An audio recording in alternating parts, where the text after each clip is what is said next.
오늘은 다윗 시리즈 18번째 시간입니다.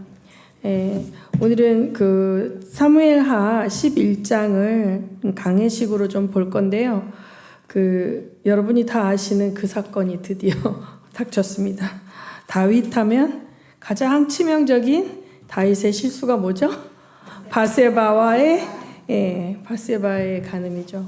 아마 다윗이 인생에서 지우고 싶은, 그죠? 자기 인생에서 삭제해버리고 싶은 사건이 있다면 바로 이 사건일 것 같은데, 이 사건을 두 번에 걸쳐서 이제 보려고 합니다. 뒷부분은 다음번에 하겠고, 이제 앞부분에 찬찬히 보겠습니다. 어떻게 보면 이런 부정적인 것들을 자세히 들여다보는 게 우리한테 힘들 수 있지만 하나님께서 이것을 기록해 놓으셨잖아요. 말씀 속에. 그것은 왜냐하면 후대에 하나님과의 언약 관계에 있는 모든 백성들에게 뭐예요? 경계를 삼기 위해서고, 우리가 이것을 잘 들여다보면서 나는 절대 이렇게 하면 안 되겠다라는 예방주사를 맞을 수가 있기 때문에 이런 것들이 기록되어 있습니다. 사무엘하 11장 26절에서 27절 말씀은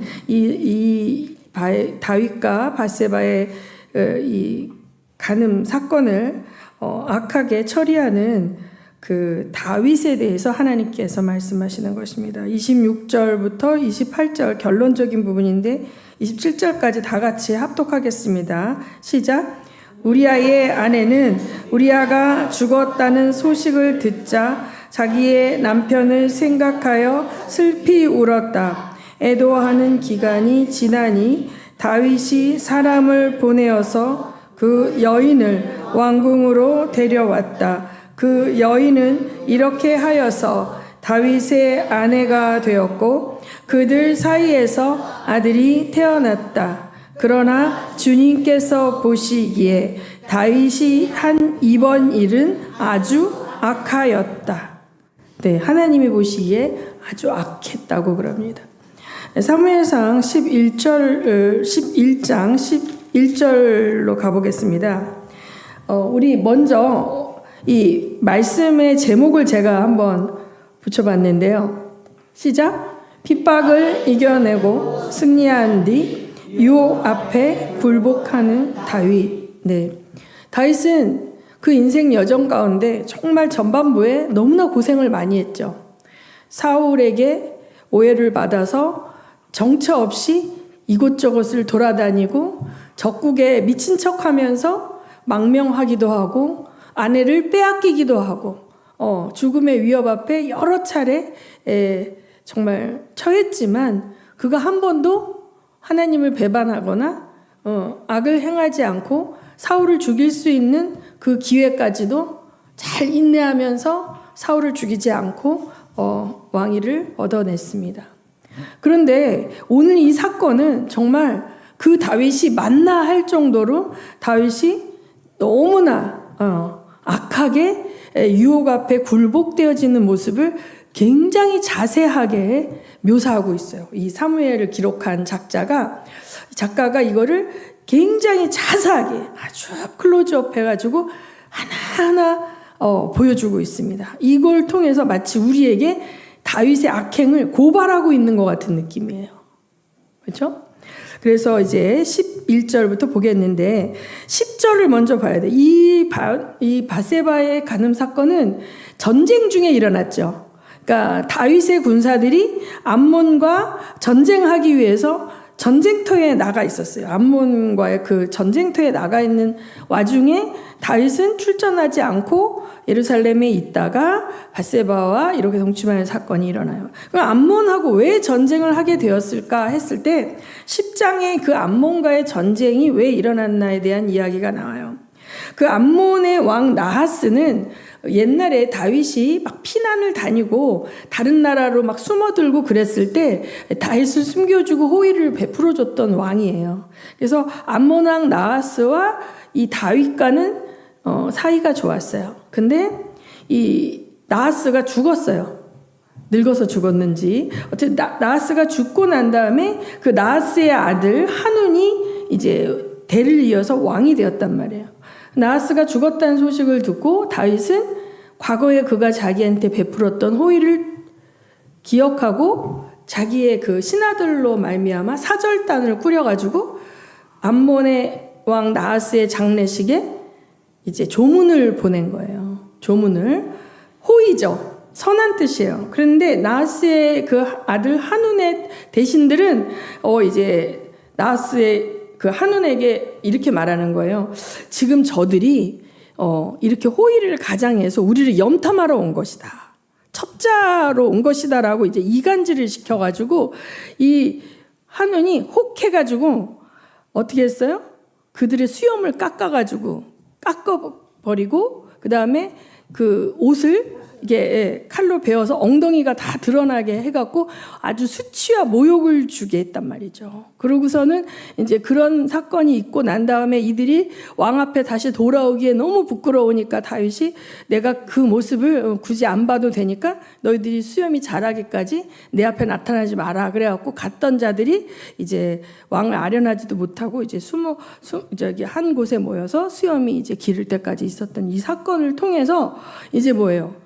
서로 우호 관계를 맺고 있던 그 암몬과 이 유다 왕국이 원수 국가가 돼버린 거죠. 원수 국가가 돼서 이 일로 말미암아 암몬과 다윗 왕국과의 전쟁이 일어나게 된 거예요.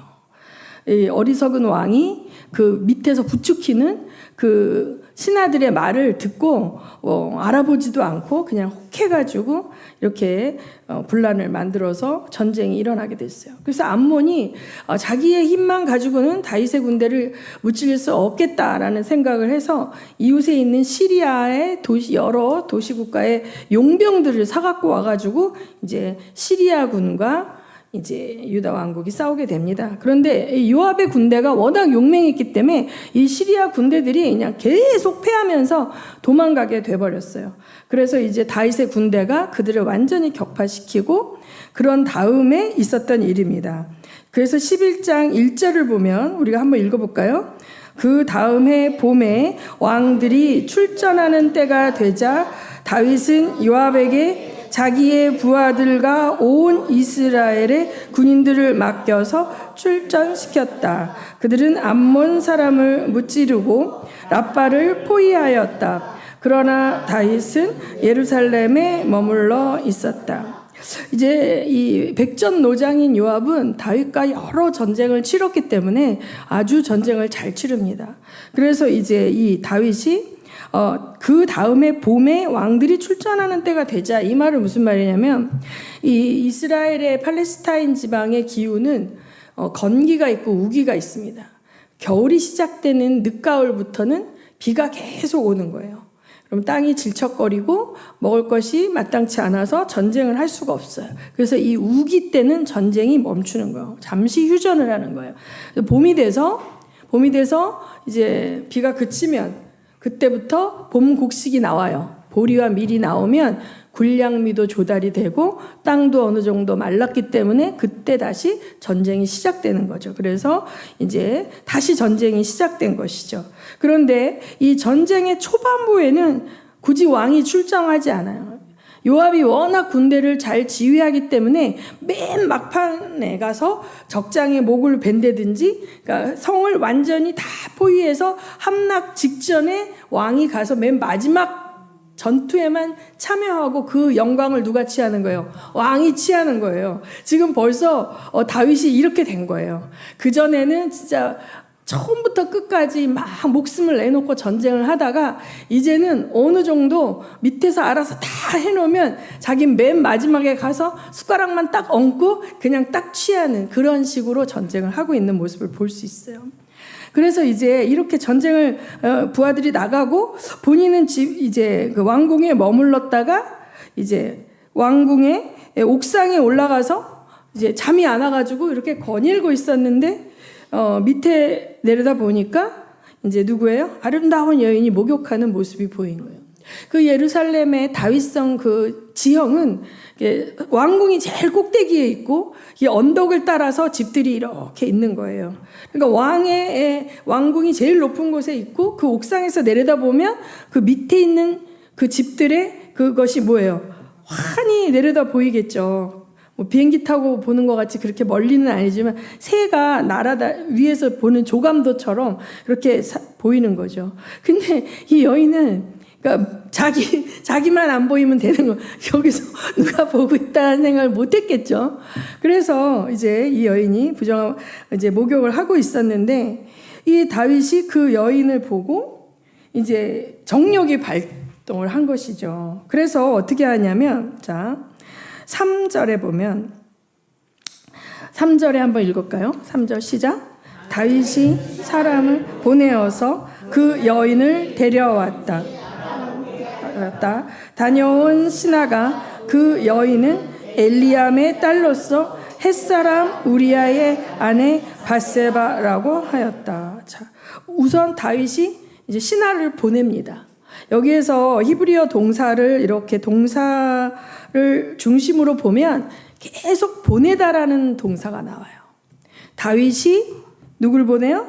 신하를 보내서 뭘 해요? 이 여인이 누구인가 알게 했을 때 이 여인이 누군지 알았죠? 누구래요? 우리아의 아내인데, 자, 헷족속이에요. 헷족속은 유대인이 아니에요. 소수민족이에요. 그런데 이 소수민족이었던 헷족속 우리아가 다윗의 군대로 들어와 있어요. 그러니까 하나님을 믿게 되었고, 이제 들어온 건데, 이 우리아라는 이름의 뜻은 여호와는 나의 빛이다라는 뜻이에요. 그러니까 여호와를 경외하는 이방인이었지만 굉장히 충성되고 유다 민족으로 편입이 되었기 때문에 군대에까지 들어가서 충직하게 전쟁을 수행할 정도의 아주 측근인 군인이었던 거예요. 그러면 여기서 자, 일단 가서 봤는데 남편이 있는 유부녀라는 걸 알았어요. 이것까지만 알았어도 멈춰야 돼요. 그렇죠? 여기서 멈춰야 돼. 근데 그뿐만 아니라 그 남편이 누구야? 자기의 충직한 부하야. 자기의 충직한 부하 우리아라는 걸 알았는데도 멈추지 않았어요. 거기 보면 자, 4절에 보면 첫 단어가 뭐예요? 그런데도. 그러니까 이걸 기록한 작자도 그런데도, 그러니까 마땅히 멈춰야 함에도 불구하고라는 뜻이죠. 예, 유부녀였고 그 남편이 그 충직한 부하였다라는 것을 알았다면 마땅히 멈춰야 하는데, 그럼에도 불구하고 그런데도 다윗은 어떻게 했다? 또 보내었다. 누구를? 사람을 보내어서 여인을 데려오게 하였고 그 여인과 동침을 한 거죠.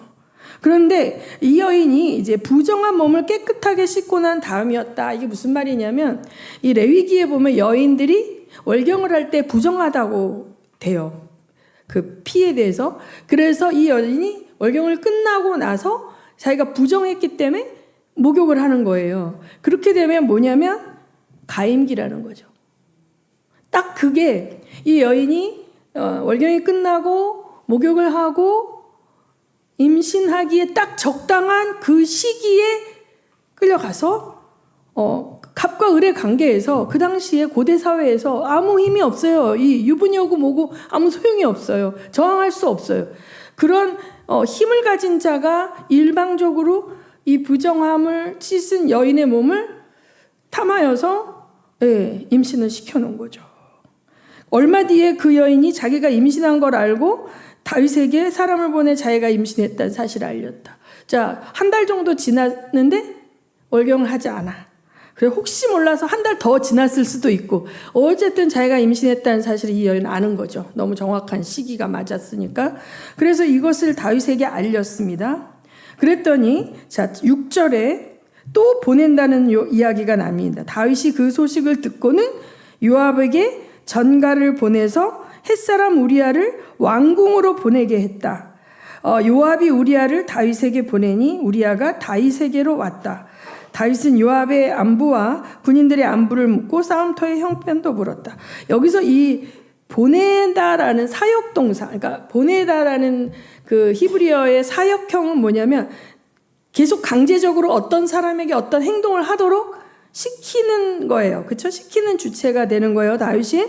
자, 그래서 이 우리아를 데리고 오도록 시킨 거예요. 요압에게 보내서 데리고 오도록 시켜서 요압의 안부를 묻고 군인들의 안부를 묻고 뭐 이렇게 저렇게 물었어요.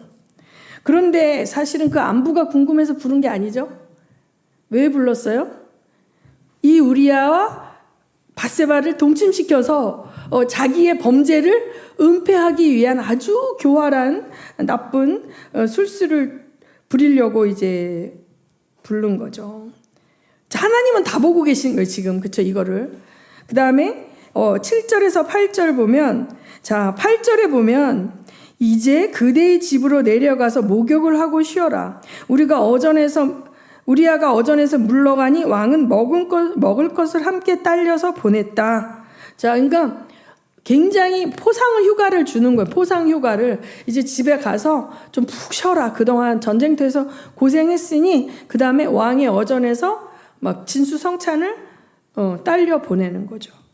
굉장히 우리아는 더 감격했겠죠. 왕께서 친히 나를 불러서 이렇게까지 격려와 위로를 주시다니 하면서 너무 감격했지만 9절에 뭐예요? 그러나 우리아는 자기 상전의 종들과 함께 대궐 문간에 누워서 자고 자기 집으로 가지 않아요. 왜 가지 않았냐? 다윗은 우리아가 자기 집으로 내려가지 않았다는 말을 듣고 원정길에서 돌아왔는데 왜 집으로 내려가지 않는지를 우리아에게 물었어요. 그랬더니 우리아가 뭐라 그래요? 언약궤와 이스라엘과 유다가 모두 장막을 치고 지내며 저의 상관이신 요압 장군과 임금님의 모든 신하가 벌판에서 진을 치고 있습니다. 그런데 어찌 저만 홀로 집으로 돌아가서 먹고 마시고 나의 아내와 잠자리를 같이 할 수가 있겠습니까? 임금님이 확실히 살아계신과 또 임금님의 생명을 걸고 맹세합니다. 그런 일은 제가 하지 않겠습니다. 엄청나게 충직한 군인인 거예요. 지금 몇 달째 전쟁을 하고 있기 때문에 그들은 야영하고 있어요. 텐트를 치고 편하게 잠을 못 자고, 그 다음 먹는 것도 제대로 못 먹고 씻지도 못하고 그렇게 고생을 하고 있단 말이에요. 자기의 상관과 자기의 부하와 그 모든 동료들이 다. 근데 자기가 편하게 자기 집에 가서 씻고 아내와 즐기고 맛있는 음식을 먹는 것이 자기 마음에 걸리는 거예요. 그래서 왕이 하사한 음식을 그 왕궁의 수비를 하는 경비대들과 같이 나눠 먹고 거기서 쪼그리고 잔 거죠. 엄청난 진국 중에 진국이에요, 진짜. 이 이스라엘 국가의 자산이죠, 이런 사람을. 근데 다윗은 자꾸 일이 꼬이니까 이 애가 왜 이렇게 말을 안 들어, 이러는 거죠. 그 다음에 어떻게 했습니까? 13절에 아주 악합니다. 자기 앞에서 그 다음날 먹으면서 술을 주는 거예요. 술 취하게 하는 거죠. 술 취하면 어떻게 돼요?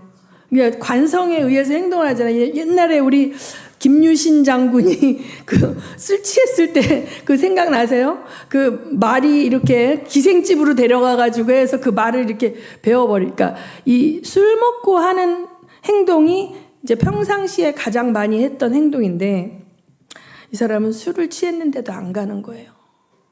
그러니까 군기가 바짝 들어있어요.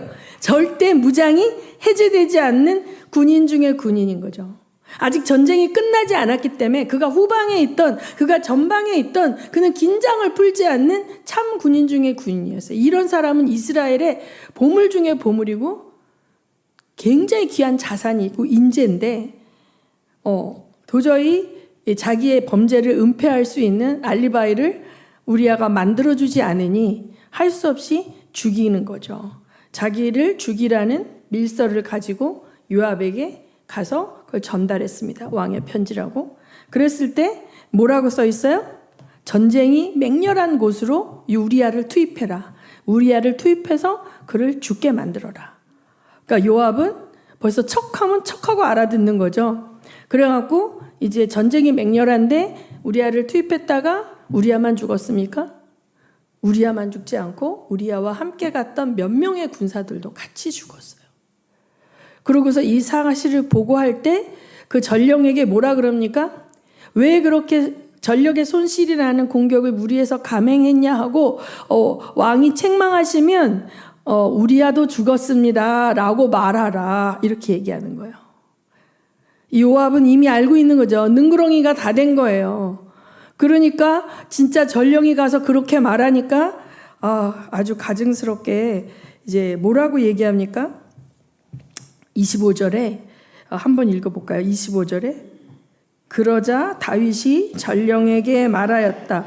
너는 요압에게 칼은 이 편도 죽이고 저 편도 죽이기 마련이니 이번 일로 조금도 걱정하지 말라고 전하여라. 오히려 그 성을 계속 맹렬히 공격하여서 무너뜨리라고 전하여 요압이 용기를 잃지 않도록 하여라.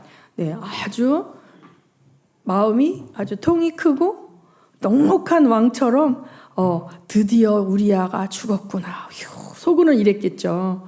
그런데 전쟁을 하다 보면 다 죽을 수도 있고 우리 편 군사도 죽을 수 있고 저쪽 편 군사도 죽을 수 있는데 이 일로 너무 위축되지 말고 계속 공격해 하라고 격려하고 칭찬을 해서 뭔가 또 많은 포상 그런 물자를 실어서 보냈겠죠.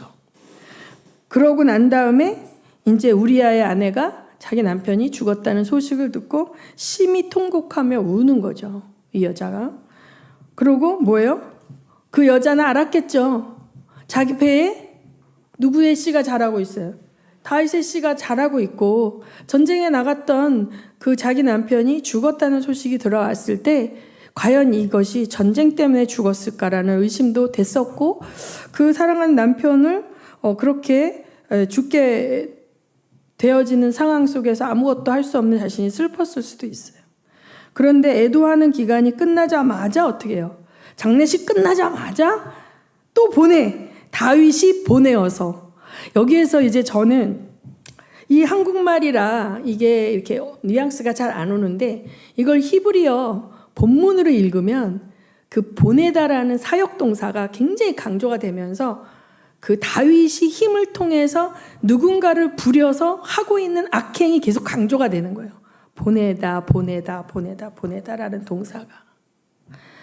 그래서 이 다윗이 이렇게 남의 아내를 빼앗아서 취했을 때 주님께서 보시기에 다윗이 한 이번 일이 뭐예요? 아주 악하였다고 그래요. 아주 악하였다. 자, 출애굽기 19장 1절에서 17절로 가보겠습니다. 출애굽기 17장 1절에서 17절. 이건 뭘까요? 무슨 말씀이에요? 여러분 다 아는 십계명이에요.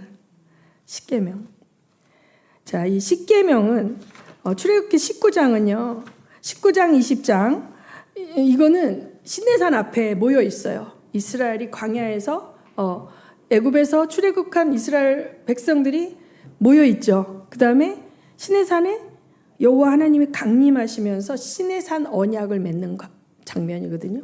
그것을 모세 언약이라고도 하고 시내산 언약이라고도 하는데 우리가 구약이라고 그러고 신약이라고 그러죠. 신약은 예수님과 우리가 맺은 언약이에요. 구약은 여호와 하나님과 이스라엘 백성이 맺은 언약이에요. 근데 이 언약은 구약의 언약은 예수님과 우리의 언약을 모형으로 보여주는 거예요. 근데 이것을 예레미야서에 가서 보면 이스라엘 백성과 여호와 하나님 결혼했다라는 표현이에요. 자, 그러면 이 십계명을 지키는 것이 신부의 자격을 얻는 취득하는 조건이 아니에요.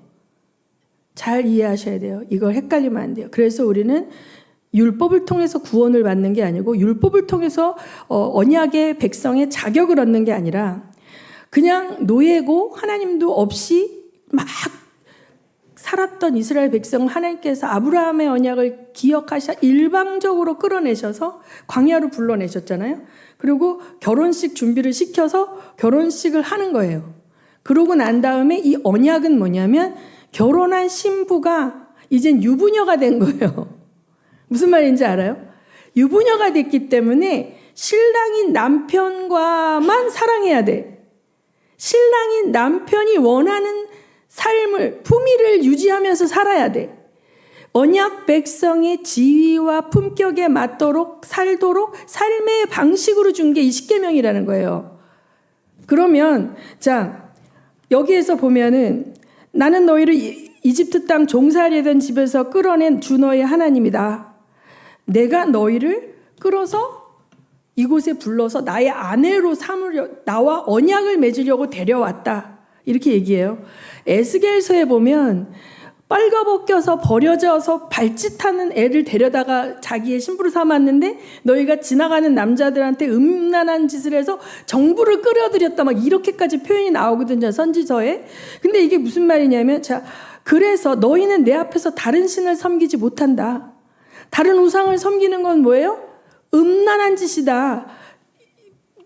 남편이 있는 여자가 다른 남자와 동침하는 것과 같은 것으로 나는 보겠다. 이제 너희는 오직 나만 섬겨라. 그렇죠? 두 번째는 뭐냐면 우상도 만들지 말고, 그 다음에 그걸 섬기지도 말아라. 그 다음에 4절은 뭐예요? 내 이름을 함부로 부르지 말아라. 이렇게 돼 있거든요.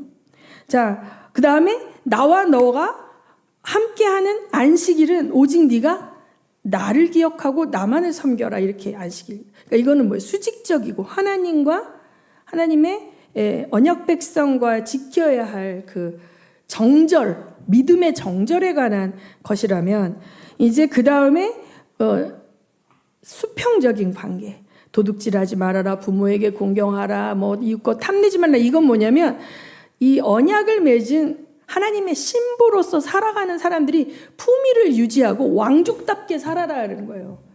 왕족답게 구별되게 살아라. 거룩하게 살아라. 내가 거룩하니 너희도 거룩하고 죄와 더불어 먹고 마시는 짓을 하지 말고 왕족의 품위를 지키며 살아라 라고 주신 거예요. 수평적인 거예요. 그러니까 내 이웃을 내 몸과 같이 사랑하라. 자, 주 너의 하나님을 마음을 다하고 목숨을 다하고 성품을 다하여 사랑하라. 또 둘째는 이와 같으니 내 이웃을 내 몸과 같이 사랑하라. 이게 똑같아요. 십자가. 그렇죠? 이제 여기서 부모를 공경하라 다음부터는 뭐냐면 뭐예요? 살인하지 못한다. 간음하지 못한다. 도둑질하지 못한다. 이웃에게 불리한 거짓 증거하지 못한다. 이웃의 집을 탐내지 못한다. 너의 이웃의 아내나 남종이나 여종이나 소나 낙이나 할 것 없이 너의 이웃의 소유는 그 어떤 것도 탐내지 못하는 거예요. 권력이 있어도 탐내지 못하는 거예요. 내가 취해 올 수 있어도 탐내지 못하는 거예요. 그게 하나님의 언약 백성이 살아야 할 삶의 태도인 거예요. 근데 여기서 다 어겼죠. 다윗이 13절에 살인하지 못하고 간음하지 못한다, 도둑질하지 못한다, 불리한 거짓 증언하지 못한다, 이걸 다 어겼어요. 또 이웃의 아내를 강제로 취하여서 자기 아내로 만들었잖아요. 여러분, 다윗이 어떻게 이렇게 됐지? 여러분, 어쩌다 이렇게 됐을까요? 하나님을 사랑하는 다윗이, 자, 성경은 그렇게 하나님께서 기뻐했던 다윗이 이렇게까지 추락하는 모습을 낱낱이 고발하고 있어요. 이 성경이 인간이 지은 책이 아니라 성령 하나님의 저자 되심을 이런 데서 나타내요. 다윗과 같이 이스라엘의 위대한 왕인데 그것을 이렇게 미화하지 않고 까발린다? 죽고 싶어. 우리나라 옛날의 실록은 그 왕이 살았을 때 그 사관이 쓴 실록을 열어보지 못해요. 그 왕이 죽은 다음까지 그거 못 열게 돼 있거든요. 왜? 목숨을 보존해야 되죠. 정확하게 쓰면 그거를 삭제하고 이렇게 가감하잖아요. 여러분, 용비어천가 아시죠? 용비어천가 뭐예요? 우리 국어 시간에, 고전 시간에 배웠잖아요. 이성계가 조선을 건국한 후에 이성계의 5대조 할아버지까지 6용이 나르샤 하면서 다 용이 되는 거야. 그 순간에 이성계가 조선을 건국하니까 그 할아버지까지 다 추앙해야 돼. 그 당대만 추앙해서는 직성이 안 풀려. 그렇게 신격화하는 것이 인간이 쓴 책입니다. 여러분, 김일성 신격화 아시죠? 김일성은 백두산에서 일제와 싸울 때 수류탄 대신 솔방울을 던지면서 싸우셨다, 막 이렇게 돼 있단 말이에요. 이렇게 인간들은 권력자를 미화하고 그 권력자를 신격화하는 기록물들을 남긴단 말이죠. 근데 성경에 그 위대한 이스라엘의 유일무이한 그 왕인 다윗의 이 추잡한 죄악을 이렇게 낱낱이 아주 자세하게 묘사되어 기록하고 있어요. 성경은 인간을 신격화하지 않습니다. 하나님의 선택된 자들, 하나님이 쓰셨던 그 자들의 치명적인 실수를 그대로 기록하고 있어요. 아담이 치명적인 실수를 했죠. 노아가 술 취해서 치명적인 실수를 했죠. 아브라함도 실수했습니다. 모세도 실수했습니다. 다윗도 실수했습니다. 다윗 이후에 엘리야도 우울증에 빠져서 나 좀 죽여달라고 막 그러죠.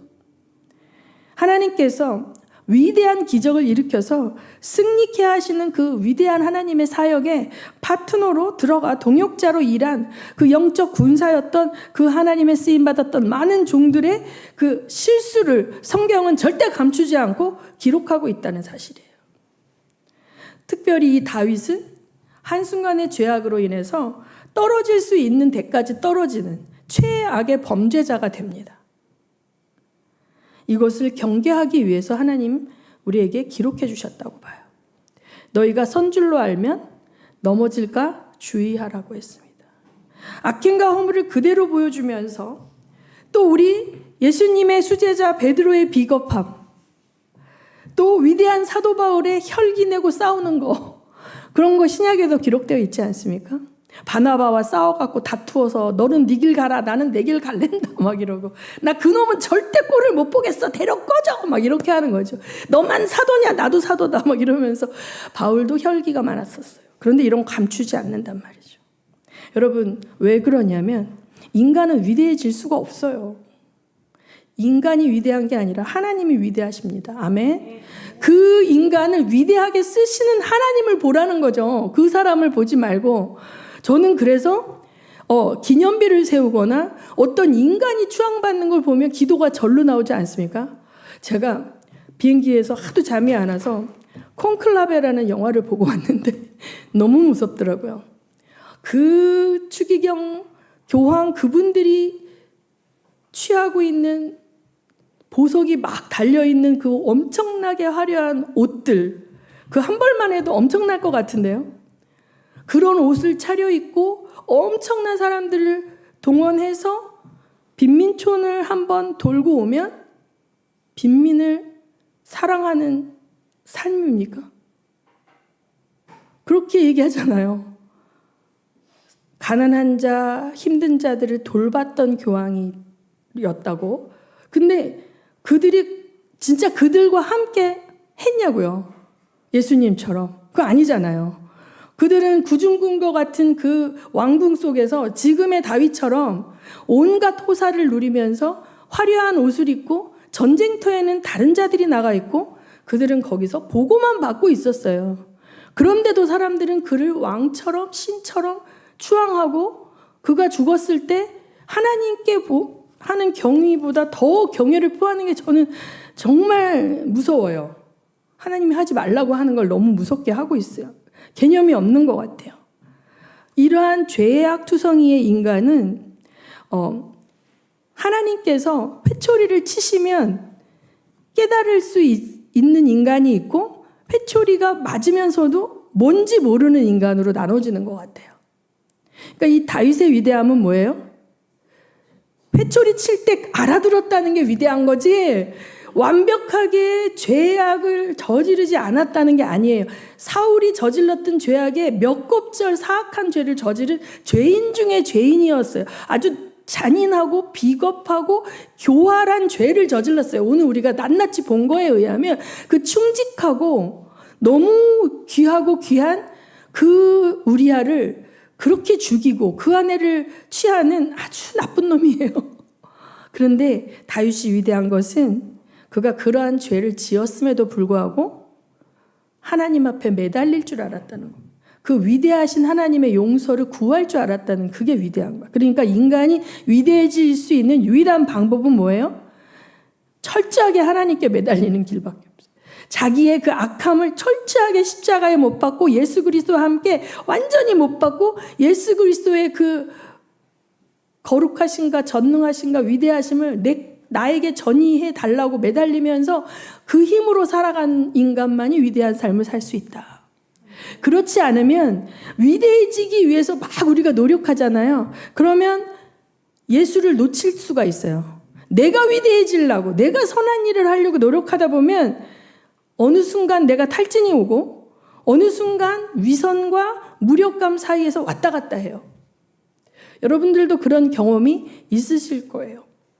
잠시 우리가 하나님께 의존하고 주님께로부터 받고 은혜를 통해서 내가 행하는 걸 놓치고 너무 할 일이 많아. 너무 해야 할 것들이 많아.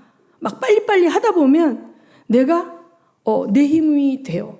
의도하지 않았지만 내가 막 앞서게 되고, 그렇게 되면 오는 것이 뭐냐면 내 안에는 고갈이 있고 은혜가 없는데 은혜로운 척 해야 될 수 있어. 사랑이 없는데 사랑하는 척 해야 될 수 있어. 충만하지 않은데 충만한 척 해야 될 수 있어. 특별히 영향을 끼치는 자리에 있는 사람일수록 위선의 가면을 써야 될 수가 있어요. 혹은 자기 혼자 있는 자리에서 무력해져요. 내가 이렇게 왜 이 죄를 해결하지 못하는가? 내가 왜 이것을 또 넘어질 수밖에 없는 이것인가? 우리 자녀의 모습은 왜 이거밖에 안 되는가? 나의 모습 왜 이거밖에 안 되는가? 우리 가정은 왜 이런가? 이 한계 속에서 무력감 속에 있거나 위선과 무력감 사이에서 왔다 갔다 하게 돼. 이렇게 될 때 우리가 체크해 봐야 됩니다. 내가 나의 악과 나의 연약함, 나의 비겁함, 나의 위선, 나의 과거에 이미 청산했다고 생각했던 옛자의 모습으로 막 달려가고 있는 나를 발견하게 된다면 그 죄인된 모습들이 올라오기 시작한 그 시점부터 우리가 체크해야 할 것은 내가 하나님과의 연합에서, 하나님과의 친밀함에서 멀어져 있다라는 거죠. 다윗은 어떤 사람이었어요? 다윗은 정말 원통한 일을 많이 겪었고 곤란한 일을 많이 겪었고 정말 편하게 살 수 없었잖아요. 그럴 때 그는 절대 하나님을 놓치지 않았죠. 그런데 지금 보니까 그가 거의 하나님처럼 살고 있어요. 아주 궁궐에서 말 한마디만 하면 전쟁은 저절로 돌아가고, 보내기만 하면 원하는 걸 갖고 돌아와. 보냈다. 보내서 저가 누군지 알아봐라. 자, 데리고 와라. 보내면 저들이 알아서 다윗의 니즈를 다 채워줘. 원하는 결과를 다 손에 넣을 수 있어. 자기의 한계 앞에 울부짖던 다윗이 아니라 모든 것이 가능한 권력을 가진 다윗이 되어 있어요. 마귀는 이런 자들에게 가장 유효한 무기를 던지는데 그것이 무엇이다? 유혹이다. 유혹이다. 돈을 번 자는요, 돈을 많이 가진 자는 그 다음에 명예와 권력을 추구합니다. 또 음욕을 추구합니다. 많은 주의 종들이 노년에 돈과 여자, 교단의 감투와 권력을 가지고 유혹하는 마귀의 작전에 말려들어서 무너져 버리는 경우 굉장히 많거든요. 여기 다윗도 무너졌어요. 제가 실제로 수십 년 전에 아는 이제 사역자분이 어떻게 예수를 믿었냐. 처음에 믿을 때 어떤 목사님 자기 축사를 했는데 자기 안에 있는 귀신이 드러나면서 그분이 기억해. 그 귀신이 드러나면서 내가 얘를 통해서 별들을 좀 많이 따려고 했다. 그 별은 뭐냐면 음란한 영이 이 여인을 통해서 목사들을 넘어뜨리려고 그런 작전을 세우고 이 여자를 이렇게 이용하려고 했는데 쫓겨나간 거예요. 목사 한 명이 음란에 넘어지면 교회가 완전히 무너집니다. 성도 한 명이 음란에 넘어진 건 차원이 다른 일이죠. 자, 그래서 이 하나님께서는 다윗이 하나님을 향한 갈망과 하나님이 아니면 안 되는 그 한계를 이제 느끼지 못하고 자기가 하나님처럼 모든 것이 가능한 상황이 되어져서 그가 범죄의 끝판왕이 되어가고 있는 상황에서 개입하지 않으세요. 개입하지 않아요. 갈 때까지 가게 내버려 두셔요. 그리고 더 기가 막힌 것은 다음번 설교에 자세히 보겠지만 나단의 그 비유를 통해서 막 화를 내. 우리의 문제가 뭔지 알아요? 예수 오래 믿은 사람들이요, 자기 굉장히 거룩한 줄 알고요, 누가 약간 나쁜 짓 하는 거 보면 막 화를 내는데 실상 그게 자기 안에 있는 죄라는 것을 매칭을 못 시킨다는 거예요. 지금 다윗이 그러고 있는 거죠. 이들은 눈이 멀어 자기가 죄를 지으면서도 전혀 죄를 짓지 않는다고 착각하며 살게 된다는 거죠. 이 정치인들과 리더들, 대한민국을 이끌어간다고 하는 그 리더들이 하고 있는 모습들을 보면 엄청난 짓을 하고 있는데, 국민이 다 보고 있는데 자기들끼리 막 짬짬이해서 아주 법을 어기고 시스템을 망가뜨리는 짓을 하면서도 자기들이 의롭다고 생각하고 있어요. 그럴 수밖에 없는 이유와 명분이 있다고 생각하고 있어요. 그게 문제인 거예요. 그 도덕성이 자기들이 다스리려고 하고 자기들이 통치하려고 하는 국민의 수준에도 못 미치는 자들이 나라를 끌고 가겠다고 하니까 나라가 망하게 생긴 거 아닙니까? 다윗이 이 지경이 됐으니까 하나님께서 손 놓고 보고 계신 거예요. 그런데 아까 얘기했지만 회개할 수 있는 죄인가? 회개할 수 없는 죄인. 회개할 수 있는 죄인은 뭐예요? 다시 위대해질 수 있어요. 양심의 화인 맞아 죄를 보지 못하는 자들은 회개할 수 없기 때문에 이것이 저주인 것입니다. 우리 모두 회개의 축복을 누리시기를 바랍니다. 죄를 짓는 것이 문제가 아니라 회개하지 않는 것이 문제인 것을 깨달으시기 바랍니다. 자, 계시록 22장 12절 15절을 읽고 설교를 마치겠습니다. 보아라, 내가 곧 가겠다. 나는 각 사람에게 그 행위대로 갚아주려고 상을 가지고 간다. 나는 알파며 오메가 곧 처음이며 마지막이요 시작이며 끝이다. 생명나무에 이르는 권리를 차지하려고 그리고 성문으로 해서 도성에 들어가려고 자기 겉옷을 깨끗이 빠는 사람은 복이 있다. 개들과 마술쟁이들과 음행하는 자들과 살인자들과 우상숭배자들과 거짓을 사랑하고 행하는 자는 다 바깥에 남아있게 될 것이다. 자, 여기에 이 계시록의 22장, 계시록 맨 끝에 나와 있는 이 언약 백성에게 요구하시는 삶의 품격이 아까 출애굽기 19장 20절에 나오는 모세 언약의 삶의 품격과 달라요, 같아요? 같아요. 같은 하나님이에요. 같은 기준을 요구하세요. 내 아내가 되었다면 거룩한 신부로 나를 맞이하려면 너희들 이렇게 살아야 돼. 너희들의 옷에 때가 묻어서 빨리 깨끗이 빨아내. 그래서 흠도 없고 점도 없는 세마포를 입고 나와 함께 혼인잔치에 들어가자라고 얘기하고 계시잖아요. 자, 그래서 우리가 우리 편이니까 덮어주기 위해서 거짓 증인을 너무 많이 하죠. 분명히 아까 하나님이 거짓 증인 되지 말라고 그랬는데 지금 진영 논리에 의해서 거짓 증인을 하면서 없는 사실을 있는 걸로 만들고 있는 사실을 없는 걸로 만들면서 어떻게 합니까? 거짓 증인이 되고 있어요. 그리고 인간을 우상으로 만들고 그 우상을 숭배하면서 자기의 모든 양심과 모든 행위를 더럽히면서도 막 쫓아가요. 우리 크리스찬은 그러면 안 돼요. 어떠한 정치 지도자도 우리의 우상이 될 수 없고 우리는 그들을 묻지도 따지지도 말고 쫓아가면 안 돼요. 그들이 하나님의 법대로 통치하는가? 그랬을 때 그를 지지할 뿐이에요. 그가 하나님의 법을 어기고 악을 선으로 선을 악으로 둔갑한다면 우리는 따라갈 수 없어요. 그래서 우리가 마지막 때를 사는 것이 어렵습니다. 성도는 고난을 겪을 수밖에 없습니다. 그래서 우리 이 시간에 정말 이 말씀을 통해서 하나님, 다윗이 굴러떨어지는 그 죄악의 구렁텅이, 그가 하나님을 놓치고 하나님이 주신 축복에 취해서 그것을 누리느라 아버지 교만하여진 그 죄를 우리 가운데 단 한 사람도 범하지 않게 해 주시라고 기도하고, 또 이 나라를 통치하는 자들 가운데 두렵고 떨림으로 하나님을 경외하는 자들이 세워져서 하나님이 세우신 선하신 법을 우리 크리스찬들이 마음껏 지켜내며 하나님을 따라갈 수 있는 대한민국 되게 해달라고 우리 기도하시겠습니다.